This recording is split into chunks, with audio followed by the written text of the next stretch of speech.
So here we go. So as it says there, the presentation's about mentoring. And I know, as Neil has mentioned there, the importance of mentoring, and him personally having 7. I've mentored for many years now, and I've had a lot of pleasure and a lot of glee from mentoring. But we're looking today really at IOSH mentoring, because it's all about IOSH today, and who, what, when, and why. So really, as been mentioned, my name's Alan Dunn.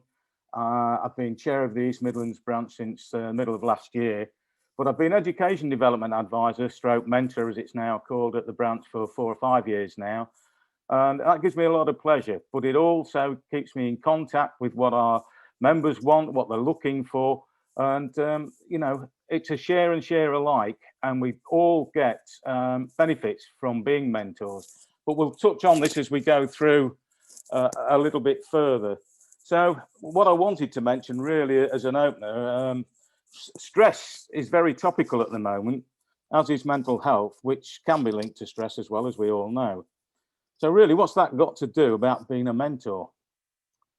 Well, we've all been at work in situations, in business-wise and in studies, whether it's been for an exam or a particular process, and left floundering, maybe not to that level, but certainly asking questions, not knowing which direction to go.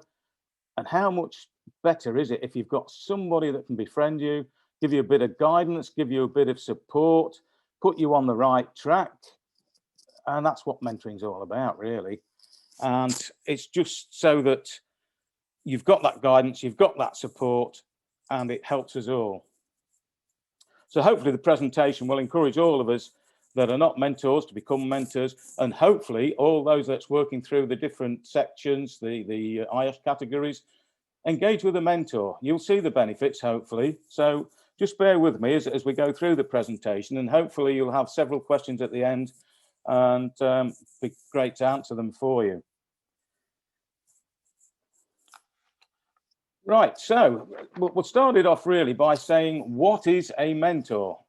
Well, if we look at the Oxford Dictionary definition, it clearly states experienced and trusted advisor, someone who uses their experience and knowledge in a manner that supports the development of the mentee. However, the responsibility for making things happen belongs to the mentee and not the mentor. This is a point that we will enhance and expand upon as we go through the presentation, and it's so important, this. So mentorship, it's about a personal development in which a more experienced or a more knowledgeable person helps to guide a less experienced or less knowledgeable person. It's not age that is a factor in becoming a mentor. You may be older, you may be younger, but you will have a certain area of expertise and knowledge and skills which will be identified on another slide, but that is the sharing of the knowledge that we're going to be looking at to the advancement of both mentee and mentor. So mentoring is, just looking at this, I'll just expand a little bit on these points, but they are fairly self-explanatory. So mentoring is developing effectively. So we need to get to know the mentee. We need to get on the same wavelength so that we can understand their thought process as best as we can. And this is probably the same thing, or only the same thing, that's probably in the same vein as a teacher and a mentor, because there are, and a coach, I should say, because there are really subtle differences and major differences between being a teacher, a mentee, and a coach, or a mentor and a coach. So if we can do this, it becomes easier to identify their needs, identify their thought processes, and give them that guidance to move forward. The relationship's really designed to build confidence, because without confidence, nobody's going to take that learning process in and move forward with it. So if we're on the same wavelength and we're able to become friendly, and this is so key to being a mentor, is getting that friendship going, that bond going between one another, because then it's easier to get their confidence. It's easier for them to talk to you so that you can understand their thoughts and processes. And obviously, we've always got to be positive, never be negative, highlighting their strengths and their abilities, not the weaknesses.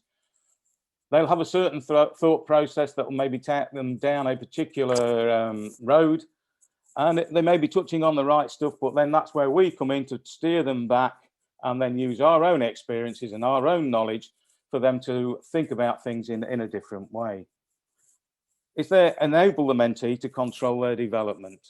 The thing with this is that as a mentor, as a mentee, it's at your pace, at the mentee's pace, at their time. But I'm going to look at time because time can depend on what you're being mentored on. If it's a particular process like within the IPD, open assessment, etc., then there are time limitations. But we'll look at the role of the mentor with regards to that on another slide.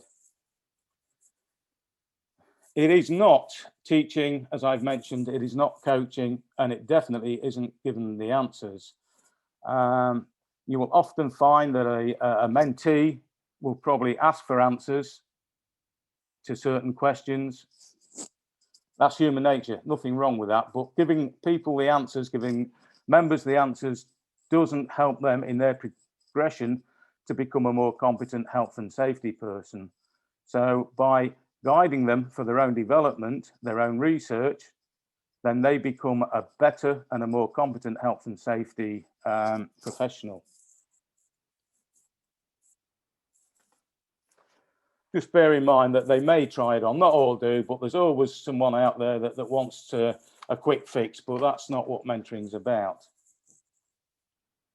So really the key difference is really mentoring is orientated around relationships. Mentoring is development driven. So it focuses more on applying knowledge in practice. And this is where the experience comes in around that knowledge as well, and delivering that over the years as you may have as a competent health and safety practitioner. Mentors impart their wisdom, their practical insight to encourage mentees to develop their own skills. So it's about signposting, showing them the right road to go down, giving them a steer. So also, coaches are usually paid as opposed to being volunteers.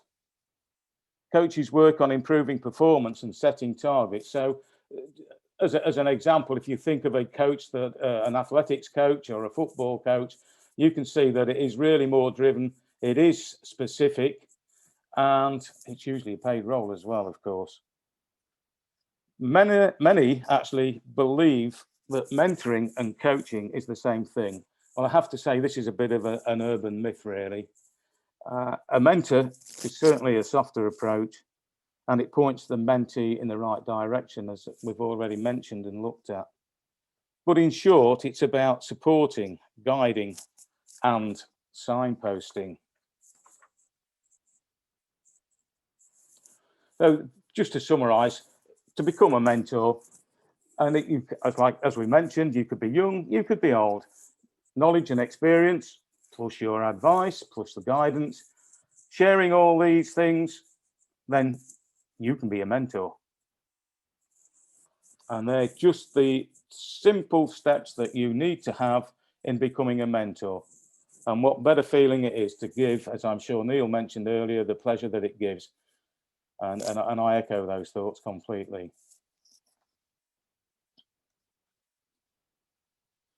So they're all relevant and needs in answering the mentees, but they must feel that they can ask anything at any time. You know, that's the big thing about being a mentee or a mentor, having that good ear, that listening ear. So what else makes a good mentor? Well, we'll have a look at this because it's quite a lengthy list, but I'll try to just hit the headlines around it, really. So if we look at it, being a good listener for a start, it's so important to let them do the talking. We might be keen and really enthusiastic to show our knowledge and our experience to make them improve and become better health and safety people. But to really get that understanding, we need to have empathy, and we need to understand and require that insight to what their thought process is. So we need to shut up, be quiet and listen, let them get through what it is they want to say, because at this stage we probably haven't got that friendship going, we haven't formed that bond and that understanding of having the confidence to ask anything Empathy. I mean, that's critical. It's essential that we can put ourselves into the shoes of the mentee. We've probably all gone through these steps ourselves at some point. Maybe some haven't. But as I said before, you know, don't put stress on yourself. Don't make it harder. If there's somebody there to give you some support, then go for it. Really, anybody that's a mentee or has not got a mentor at the moment, do it. Make your life easier for yourselves. But this helps to get on the same wavelength as well when you've got empathy, and it helps to become friendly with them, which in turn helps methods and ideas that we can help to encourage them to progress through whatever it is the process that they're looking at any particular time. Always be positive to the mentee's ideas, and remember the old cliche, and I really do hate cliches, I do hate cliches, but this one so fits. There's no such thing as a silly question. They're all relevant, all the questions are relevant, and they need answering. The mentee must feel that they can ask anything at any time, and that's the only way that we can get a strong feeling of what it is and the direction that they're looking for and their understanding of the particular subject matter, so that we can redirect them, re-signpost them down the right lines so that they can go back and self-develop and do their research, whatever's necessary in whatever category it is to move them forward. But we also have to be personable. I mean, I think generally speaking, as health and safety people, we are used to, we've got to be personable because we need to get our messages out there for one thing. But being a people's person is so important. But these qualities and these skills generally sit around anybody that's in health and safety as a professional, because along with the communication side of things, it goes hand in hand as a health and safety professional. So what I suppose what I'm saying there really is anyone that's involved in health and safety can certainly be a mentor at some point, at some level.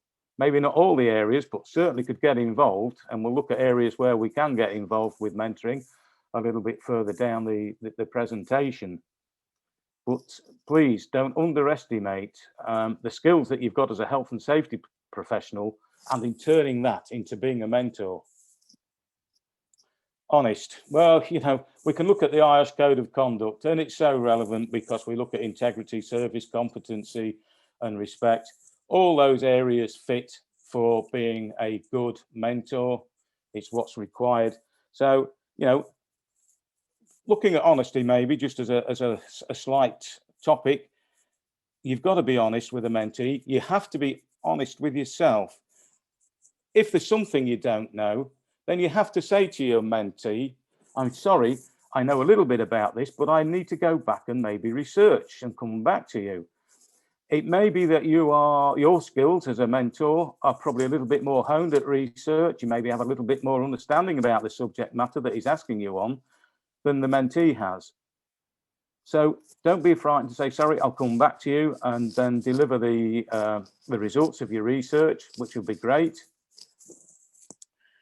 But there might be a time when also you've got to be honest and say things aren't working out. Again, there's a slide that we will cover a little bit later and saying, well, there's a time to call it a day sort of thing. And hopefully that doesn't happen very often, I have to say. Excellent communication skills, you know, reading, writing and talking and being concise and precise with answers to get away from ambiguity is one of the key things that we have to be able to do for our mentees. But again, these are skills as a health and safety professional that we use when we're talking with senior managers, directors, etc., and report writing. So again, there's no reason why any one of us can't become a mentor at some point. One of the key things is understanding the ideas of the mentees. Now, as experienced individuals, we've probably got a lot more experience, being involved in a lot more fields, and a lot of ideas that we could have that could relate to the mentee's understanding. But we need, again, to listen to them so that we can identify what it is they're looking for before we sort of steer them to change their direction of thought so they get to the bottom of what it is that they're trying to get to, whether again it's a qualification or it's one of the processes through IOSH. So, ideas of mentees. Don't forget, it's their time. They know what they're looking for. They know their thought process, and this is something that we might be able to hone into eventually once we've befriended them, once we've got to know them a little bit. If they've gone off piste after fully listening to them, then that's when you step in, you use your skills, your experience, your knowledge to signpost them back onto the right path. I suppose, in short, understand the ideas of the mentee and get them to think in a different way. That's probably in a nutshell as a mentor, I suppose, although there's a lot more to it, but that sort of encapsulates it quite nicely. Right, benefits. You know, people have often said to me, well, what's the benefits as a mentor? Well, there's several, as there is for the mentee. And hopefully this slide will help to pick out some of the key areas around being a mentor and the benefits and around being a mentee. So if we look at the mentor first, as a mentor, motivation from self-development. This may include, as I mentioned a little bit earlier, that the mentor may need to do some research on a particular subject so that he can hone it into a more concise way to deliver a bit of a guide and a steer to the mentee. Also remembering that, you know, if you're doing any research and development of anything, that can go in for your own personal CPD as well. So learning and self-development and motivation are pretty much go hand in hand, as a lot of these areas do. But I will say probably one of the biggest things, and I think from being a mentor, is the satisfaction at the success of the mentee. Just think about it. Have you ever took delight in seeing a child or someone you love that opens a gift and it's something that they've really longed for and waited patiently for? Was you chuffed at their glee? I bet you was. Well, when a mentee achieves a goal that they were maybe struggling with, that gives you exactly the same sort of feeling. It's better to give than receive, as the old saying goes. So you're giving them a lift in achieving a goal that helps them to become more competent, to become a better health and safety professional, to widen their knowledge and widen their skill set. So always, you know, it lays at being there, not letting them down. So the responsibility, sort of moving on to responsibility, lays at you. You have got the responsibility of encouraging them, guiding them, but don't forget that the mentee has to be driven individual from their own aspect. It is their development, not yours, but you are there to make sure that they can follow the tracks. And it does need a lot of time and commitment. So commitment equals time and efforts, but the rewards are really great. So really, if we look at the challenge and the stimulation, challenges come in many guises. The subject area, the level of the mentee's knowledge, getting to know what they know, meeting deadlines for the mentees, because don't forget that the mentees, if they're doing the open assessment or the skills development portfolio, there's timelines there. They've paid good money to progress and develop their own education, to move on within the categories of IOSH. So particularly if you look at the open assessment, it's a fortnight slot. So they needed that advice pretty quick. So, you know, we have to be available and pretty much on hand as much as we possibly can do, bearing in mind that we've all got work commitments and life outside of work and personal circumstances. Stimulation at the end of each session, when the mentee has grasped a new understanding, is just something that gives you pleasure. Again, it's seeing the advancement of the individual. It also comes when the mentee has reached their objective and moved on. You think, right, you know, that's great. I've had a hand in helping that individual. I may personally have had a help as well and really appreciated. So it is that twofold thing. So once you've finished with a mentee, you think, right, I really enjoyed that. And then you hit a low spot. So get another mentee and start the process again. And as Neil brought out, you may, as a mentor, have 1, 2, 3, or 4, or in Neil's case, 7. And that's great. But be prepared with the responsibility that I've mentioned and the commitment that you have to afford to that individual at any one time. So really, I suppose, in summary, it's the challenge to get on the same wavelength. It's motivation from theirs and your own development. Identify the potential of the mentee. Encourage them to progress through the different routes and the different qualifications, whatever it is that they're wanting guidance with. Think about the CAP progressions from affiliate through to chartered and chartered fellow. That hopefully would be all our end game, again, which will endorse and following through the grades review will make us more competent professionals in which the industry wants to take us on board with.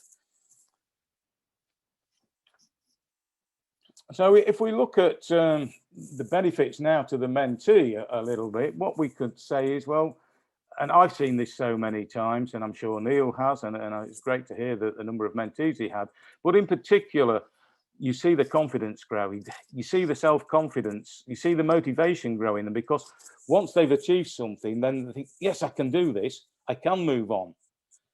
So, and that's good, because that improves them as an individual in their learning process, but it also improves them when they go back to the workplace, being more confident. And as they work through the categories at IOSH, and reaching chartered status, well, you know, there's no greater feeling than that. And several years ago when I did mine, but I mean, every mentee I've spoken to that's been successful, you know, it's better than passing your driving test as a young 17-year-old. And that's probably the two greatest things I think that people achieve in their lives. Exams, we all set exams, but those were the two standout moments in my life, passing my driving test and getting my chartership. But we've each got different goals. Let's know not to over-egg the chartered. It's very important, the chartered professional. But, you know, whatever your goal is, you will gain confidence. It's about the mentee. They will start, if you're doing your job, start and think about things in a different way. They'll start and broaden out and expand their thought process. And I hate the saying again, but these cliches again do fit in. Think outside the box. And it's really getting the mentee to think outside the box, more in generic forms, and then honing that into whatever the specific is that they're working towards. But it's also about discussing the ideas and approaches before action. So you, as the mentor, the mentee comes to you and says, oh, well, I've got this idea. What about this? And it may be spot on. It may need a lot of fine tuning. And before they put pen to paper, you know, it's going back to this in isolation. Do I like working on my own? Have I got any moral support? Well, if they've got a mentor, then it's so much better to say, well, what do you think about this, Alan? You know, am I on the right track with this? Have you thought about this? And then the mentor might turn around and say, well, look, you know, you're sort of part on the right track, but think about this, think about something else, give them a steer. And then all of a sudden you see the eyes sparkle a little bit more. And then they've got the confidence to put the final touches to whatever it is, whether it be answering a particular question or criteria within the skills development portfolio, for example. But knocking ideas around is always good, whether it's in the workplace or whether it's in the home or whether it's working towards the IOSH categories. You are a source of knowledge and experience for them to tap into. They actually see you as the expert. They see you for what you think you maybe aren't even, because they think you probably have all the answers. So use that knowledge, use that experience in the right and the appropriate way to keep their confidence levels up, but to share with it so that they can benefit themselves in the workplace and for IOSH. Opportunity to develop skills. Well, as they progress, their skill levels increase, their experience will then start to begin to increase when I can get my teeth in. And that's always good moving forward, become a more rounded health and safety professional. but it's important to give a clear sense of direction. So from the mentor to mentee relationship, really give them a clear sense of direction, not too much at any one time. It's a little step, little by little, make the goals achievable. That's the important thing. They have to be achievable, then people will want to continue. A lot of this is, I know it's all common sense and it's probably what we're all familiar with, but I'm just hoping that there's a message coming out from this where you will say, all right, I'm going to engage with a mentor. Oh, I thought about mentoring. I'm going to give that a go now, because every single one of us can be a mentor at some point, at some level.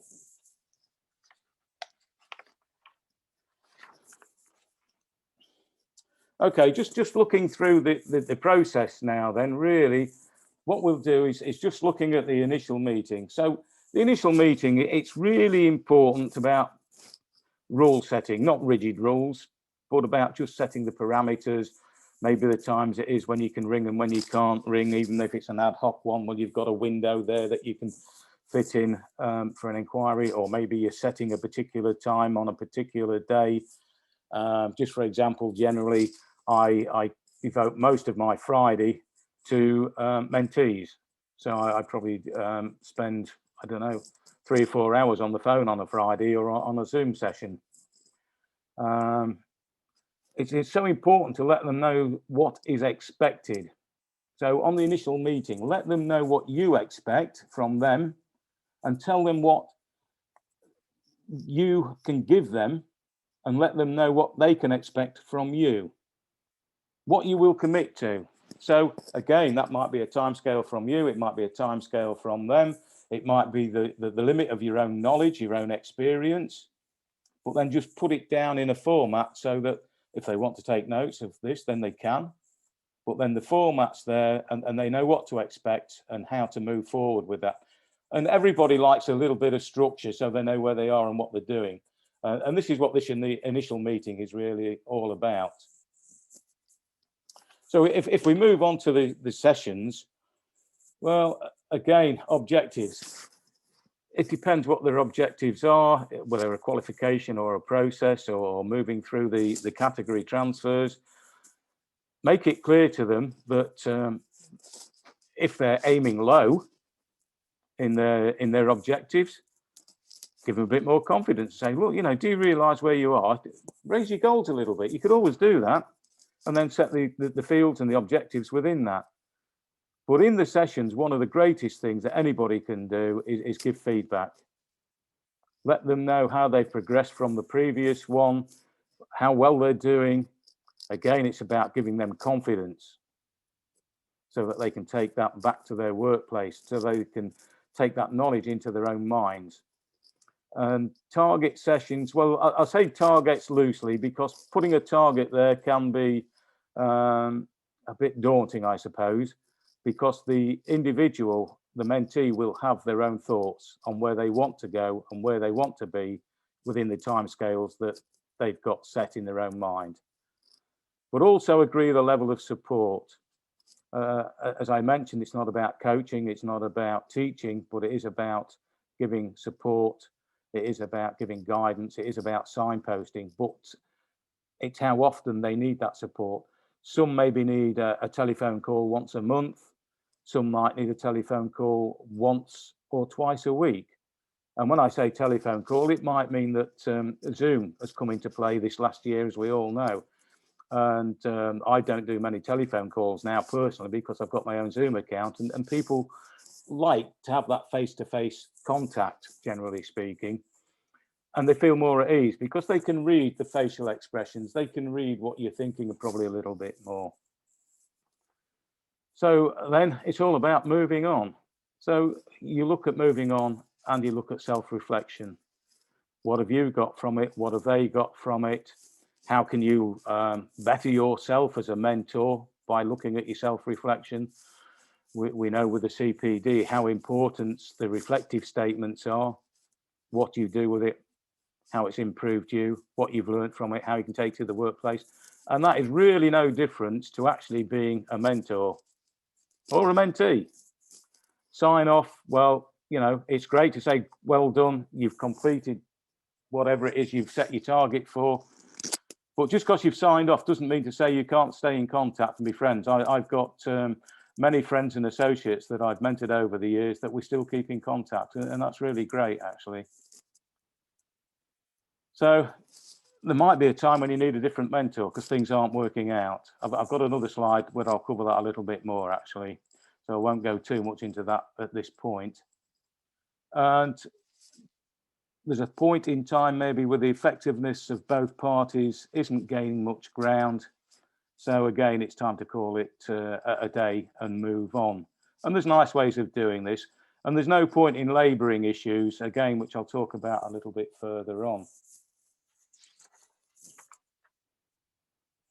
So just looking briefly now at the sort of categories, as we can see from the little arrows in the chart, fellow to chartered to graduate to tech and to associate. Now, arguably a fellow, that is the pinnacle, that is the highest category within IOSH. So they've gone through all the different stages, the different processes, or one of the routes, which there are 2 or 3 routes to get to, eventually to get to fellow.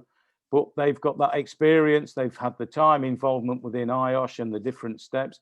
So they are in a good place to actually then act as a mentor down the following grades, and chartered to graduate and graduate to tech and tech to associate. But it certainly doesn't mean that anybody else can't be a mentor at some level. So anybody that's at graduate level and somebody's wanting some advice on the steps they need to go to graduate, then great, set yourself up, give them some guidance, mentor them, give them some steer, give them some confidence. If you're a graduate, you obviously can't mentor someone to become a chartered member, but you know, look at it from the technical aspect to the associate aspect to the graduate to chartered, depending what your subject matter is. You know, you might be an expert on CPD. You may have done the blueprint and then your CPD is 100%. You may have had it audited. So you might be a technical member just for argument's sake, and somebody, a graduate, a chartered level might be struggling with a CPD and say, well, can you give us a bit of guidance, a bit of a steer on this? And I'm not making light of this because a lot of people ask around CPD type questions and what they can put into. And it's how long is a piece of string question. And there's all sorts of stuff. So this is where, again, the mentor can put the advice to the mentee. So I'm just trying to illustrate here that you don't have to be at the highest category to become a mentor and pass on information, help and advice. So that's just there just to give you something to think about. As whatever level you are, you've got something to offer, is what I'm saying. So if we look at the mentor subjects, I touched on CPD a minute. So, you know, the sort of areas there that many questions are asked around CPD. What can I put in my CPD? Is it relevant? Does it have to be health and safety? What about the development diary? What about the content, the aims, the objectives? Do I do blueprint? Is that going to help me? What's the content? What's the activities? Remember, all this information is what I get asked regularly on our CPD, IPD clinics. And it's a popular subject matter, I guess, for all the branches, really. And at East Mids, IOSH, our CPD clinics and IPD clinics, they're always well attended. We never have enough time pre-meetings, and we never really have enough help at times to get through those that's queuing up for the questions that they've got for their CPD.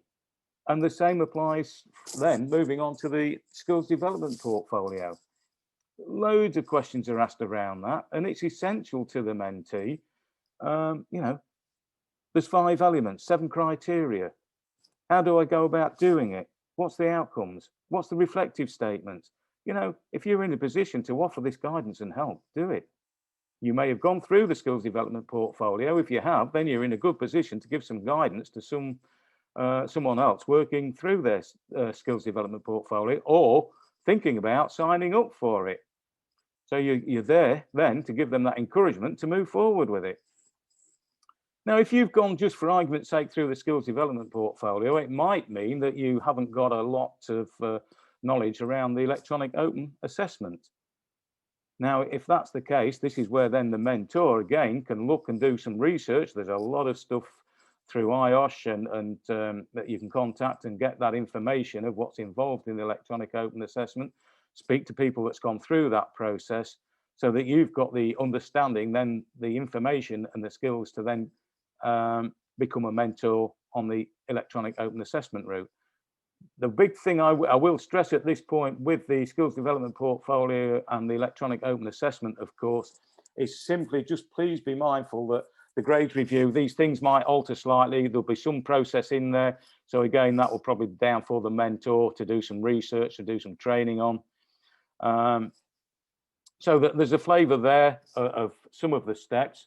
So then you can move on to maybe looking at the PRI and the IOSH panels. What's involved there. So it becomes a little bit trickier now, I suppose, from the levels for mentoring with this, but certainly from the mentee's perspective, engage with one of these people that have got the mentoring skills around the PRI for the chartered role and also for the IOSH.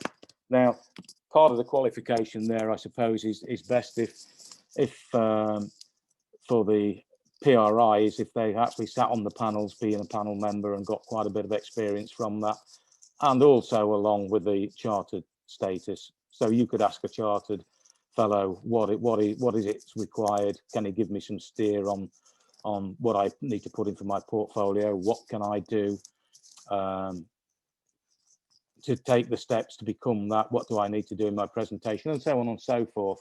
But pretty much the same with the PRI process. Talk to a panel member, get to know what to expect, and then the panel member that's been assigned from IOSH, they'll have an understanding of the mechanisms, the process that's involved, and that can be so cooling, so chilling for the candidates moving forward, because it is daunting.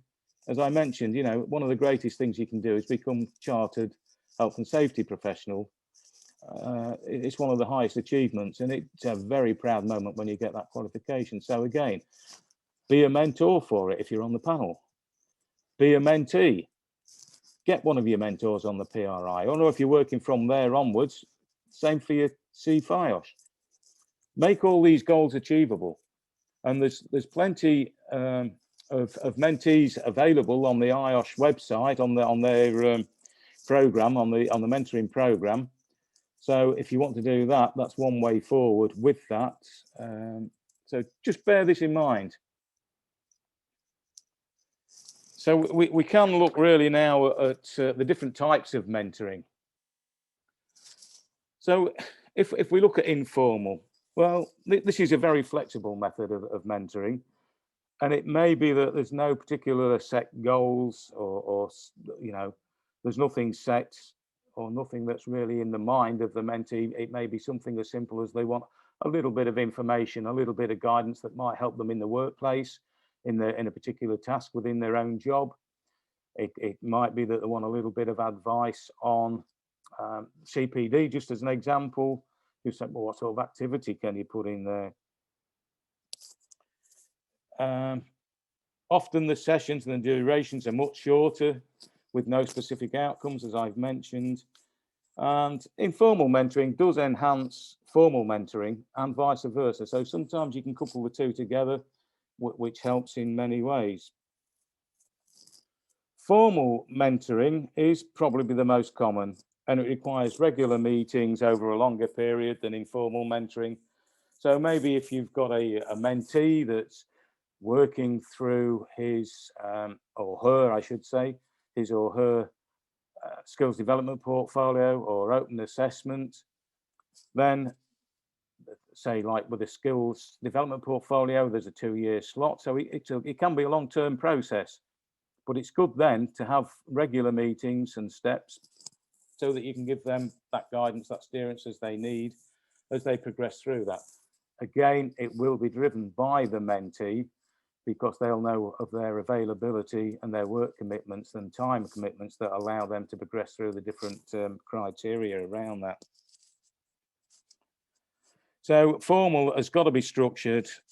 The mentee usually will have a goal, i.e. it's the open assessment, there's the skills development portfolio, they're working to chartership, they're working to fellowship, or they're working through the categories from affiliate to tech to grad.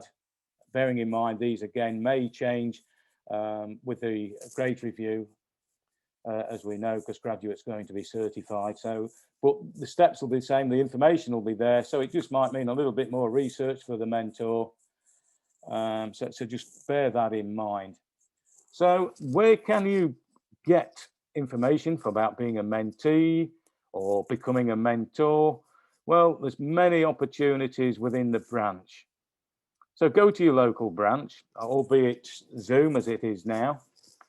Speak to your educational development advisor, speak to your mentor, speak to anyone else that's involved at the branch, because they all chip in with the IPD and CPD clinics that we've held at the East Midlands branch.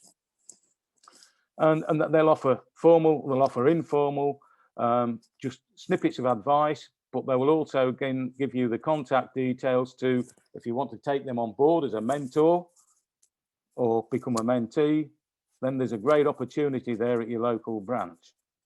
Of course, then there's always IOSH headquarters. Let's not forget those. They have, I think it's for a couple of years now, it's probably been running. Just bear with me and please forgive me if it's been running a little bit longer.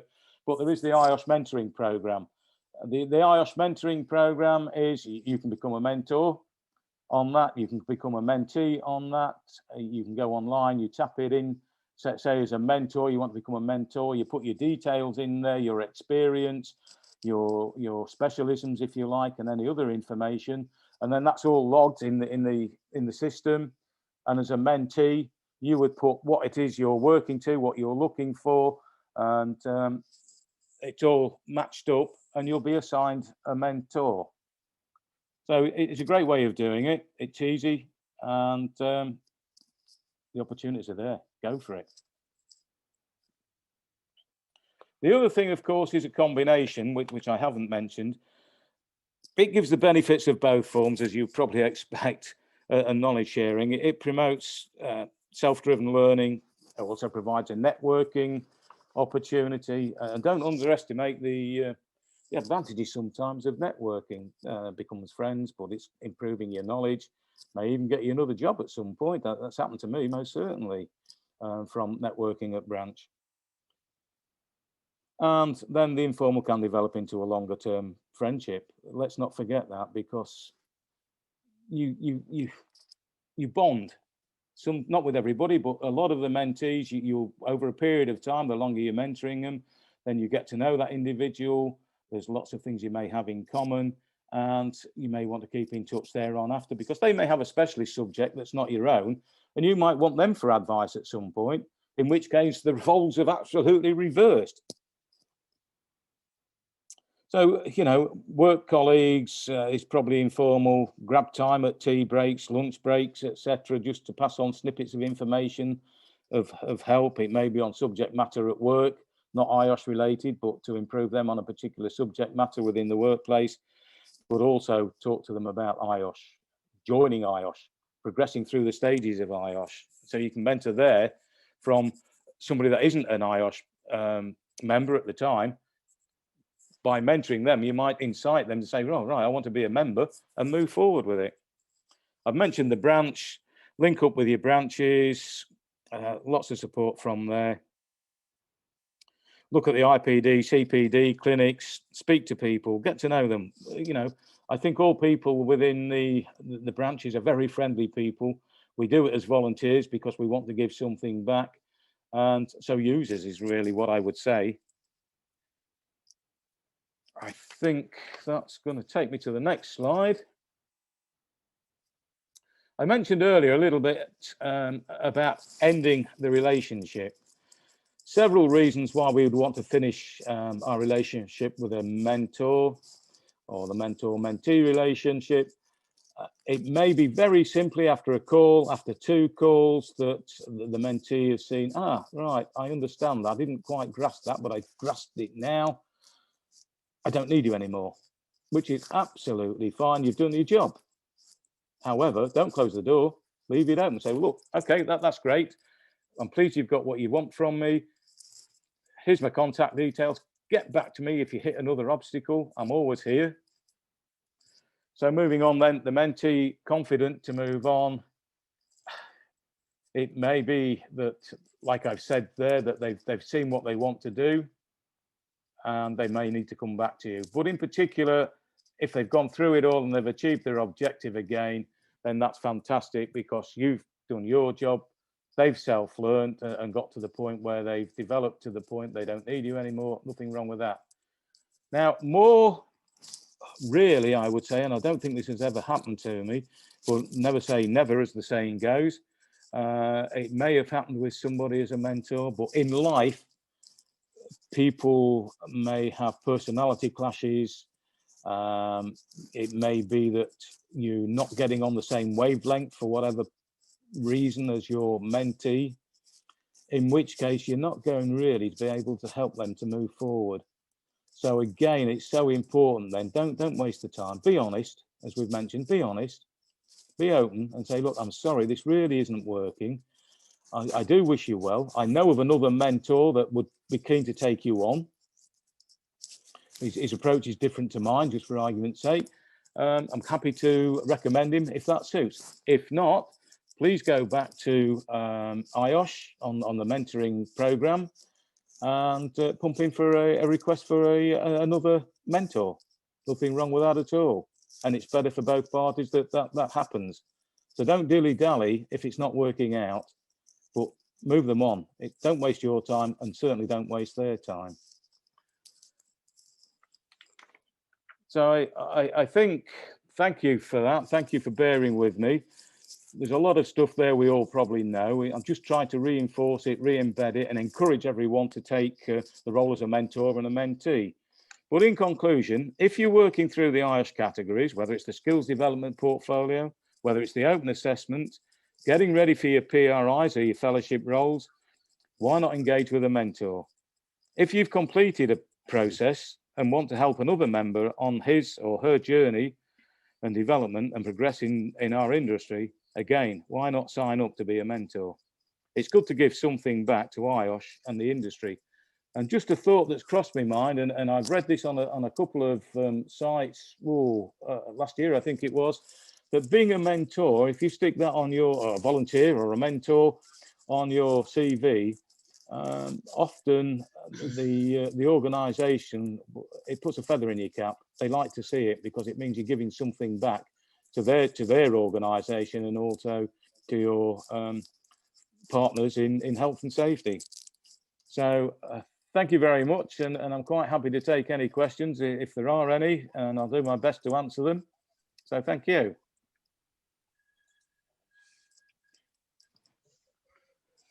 Thank you, Alan. That's rather an informative and descriptive presentation.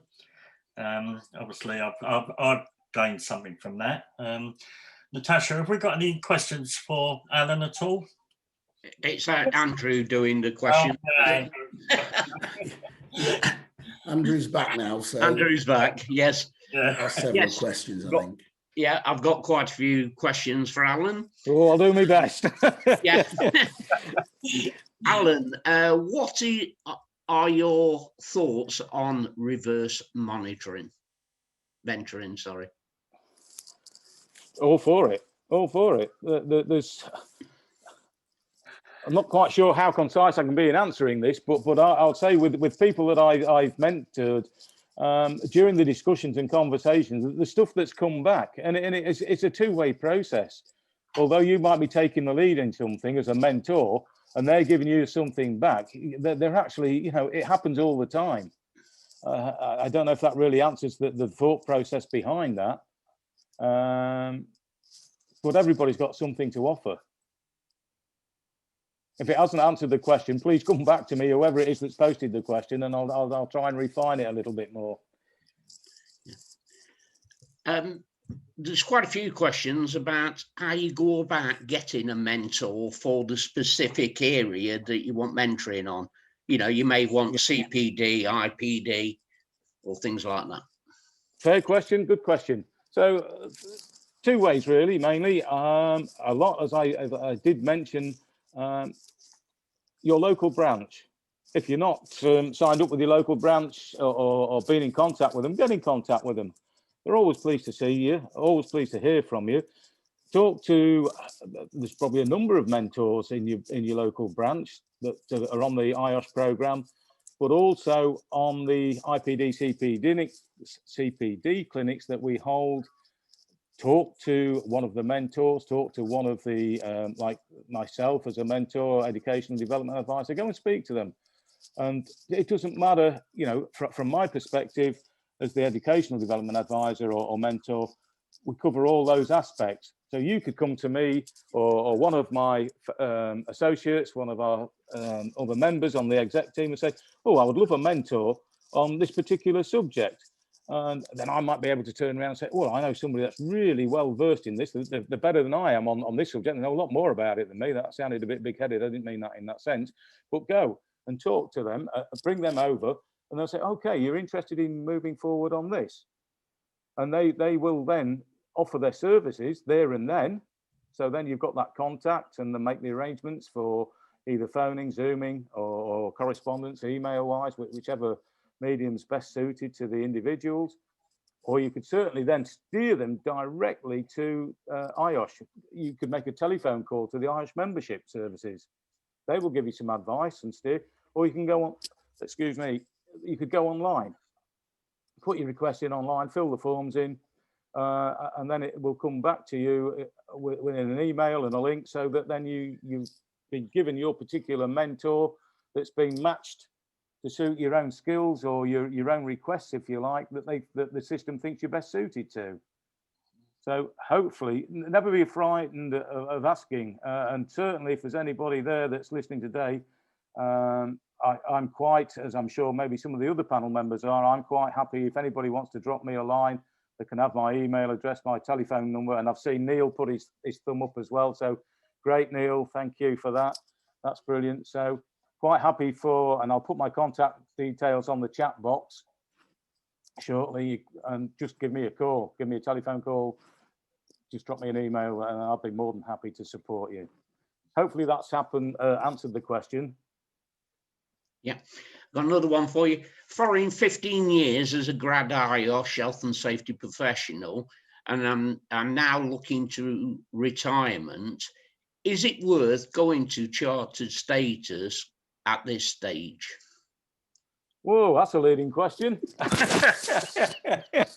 Well, I depend. It's a very personal question, really. To try and answer it as best as I can is maybe one way to think. Well, right. How far in the future is it that I'm going to be retired?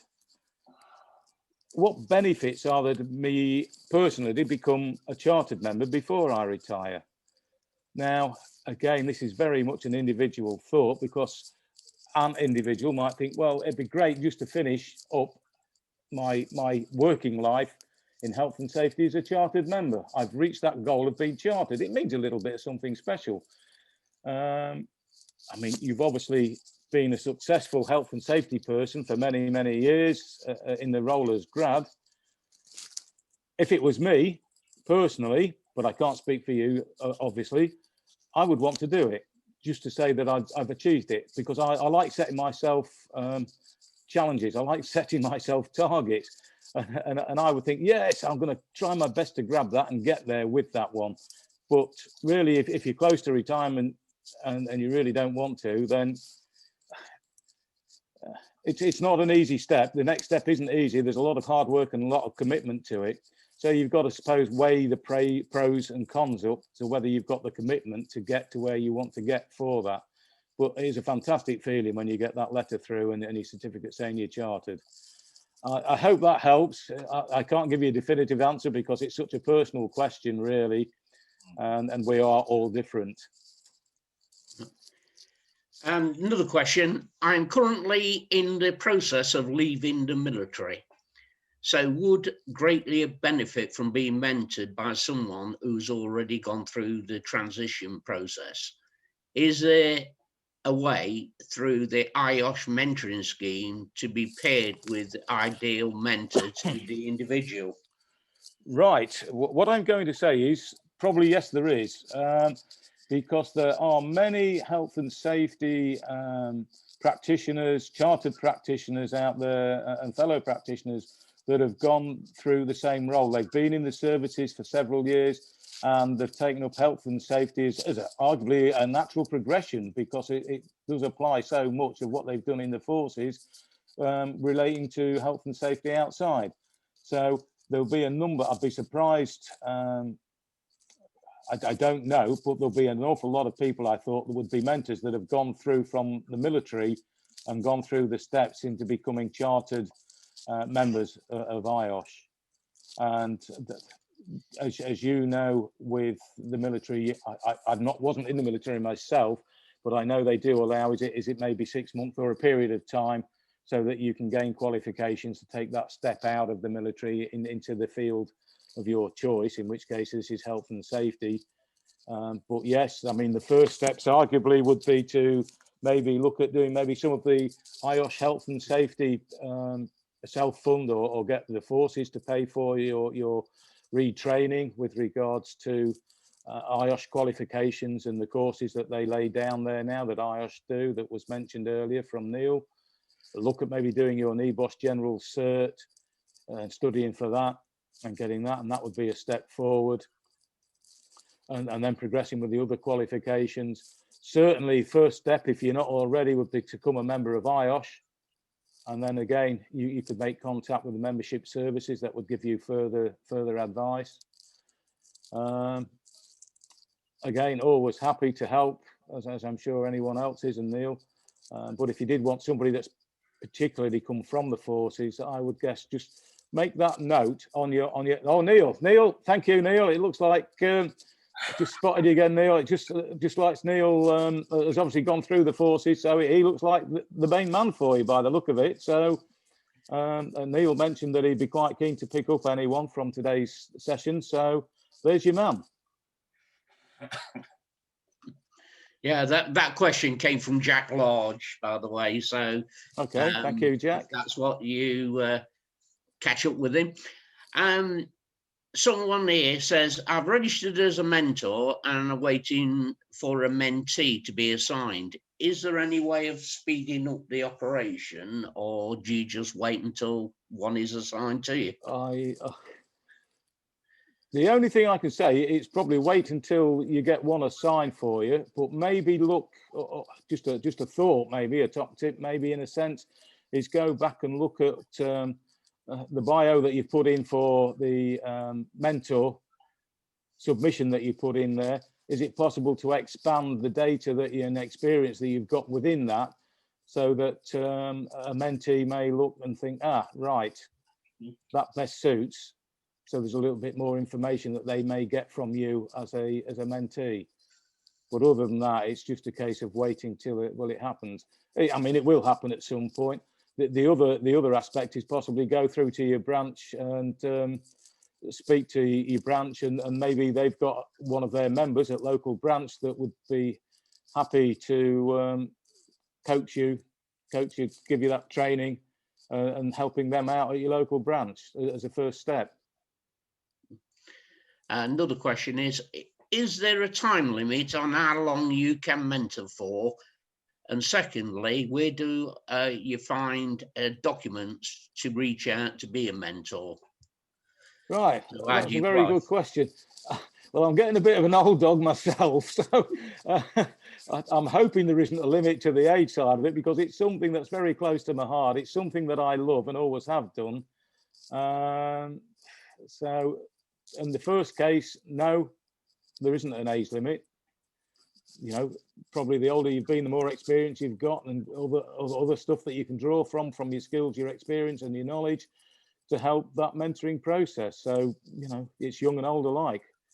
And the other part of the question, I'm not sure about any sort of detailed information other than the application forms that we put in to be a mentor on the IOSH website, other than going to, again, your local branch and talking to the exec committee. Any one of the members of the exec committee will have a lot of information around what's required to be a mentor, or talk to one of the mentees at your local branch.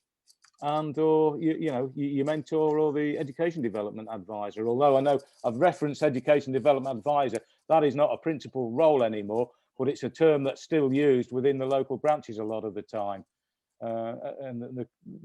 So just speak to them, and they will give you as much information as they possibly can, as I would at any time. And one final question. I've signed on to my IPD, but I'm at a loss where to start. Can I apply for a mentor for helping me on this process?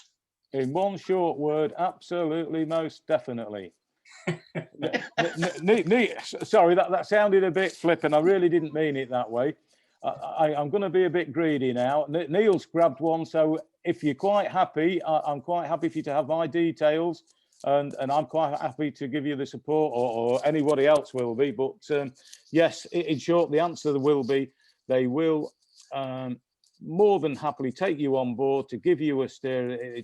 I've got 2 or 3 at the, well, I've got 3 actually at the moment on skills development portfolio at the moment, and more than happy to give you a steer and a bit of guidance around that. It can be daunting, and it's always great to have that little bit of support, and so more than happy to do that.